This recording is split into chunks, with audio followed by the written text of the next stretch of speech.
way of markers, right? You can tell how old something is, approximately, right? Not a definite, but approximately. So if Adam and Eve is 6,000 years old, now we're going to go into the perception of Christians. If Adam and Eve is 6,000 years old, right, then that means that they couldn't have been the first people in the world. Why is that? Because anthropology, as I said, you have to go through anthropology. Anthropologists have found bones that is older than 6,000 years old. And when you go to the School of Theology, which is Christian college, they tell you that Adam and Eve was a little over 6,000 years old. But you have anthropologists finding bones over 4 million years old. But then you have Klerksdorps, Klerksdorps.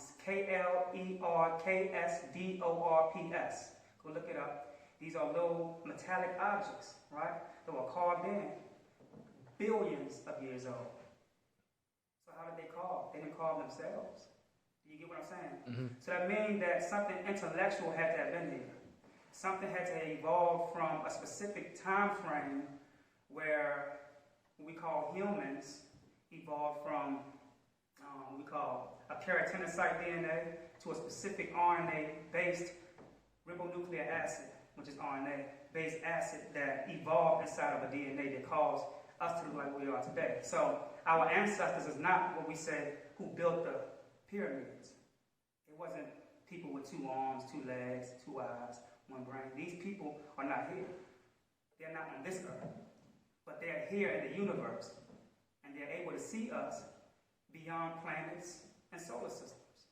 Because this solar system is only 1 grain on the beach. Right. You get what I'm saying? So, but through our DNA, they can look and see how we're doing, how we are evolving. Right. Do you get what I'm saying? We are like microphones to a higher race. I don't know if you remember, I put a post up that said that all of us have a UFO living inside of us. Right. Yes. Why? Yeah. Because we are satellites, right, for higher beings. And those higher beings is what they call God. This is where the concept of God comes from. Do you get what I'm saying? Things that's in the sky. So when they condition you about God, they say that God is in the sky. Look, of course, there are many gods in the sky. Right? The Greeks talked about this, but they weren't the first ones to talk about this.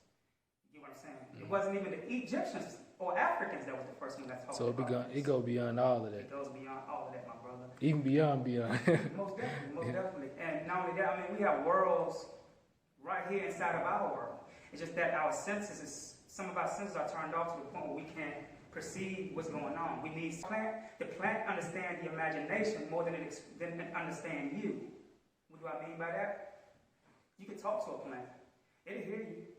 But it don't hear you the way that you hear me. You get what I'm saying? Like, it don't understand English. It just understands the frequencies that you put out of your mouth. Because the frequencies come from that imagination. All imaginations are built up on frequencies. Our young kids don't know this though. All they know is about Christopher Columbus who came and did this and did that. They don't even know. If you go and ask a child, not even a child, their parents, what is an atom? They couldn't tell you. Right? Because we're so far ahead in sports than we are in science, and this is why they can keep us suppressed with viruses, because we don't even know that there's a subject that exists that's called virology. What is virology? That's the study of viruses. What is a virus? It's sound. People think that a virus is something that you catch on top of something. No, it's not. It's sound. And where is sound captured in? Degrees. That's why you kill viruses with certain degrees. They say 80 degrees, viruses die. Of course, because 80 degrees is like something that's above 432 hertz. So you can take sound and kill viruses. So you can listen to Beethoven and Mozart and kill a virus. Most definitely. You can go into a room with a specific color.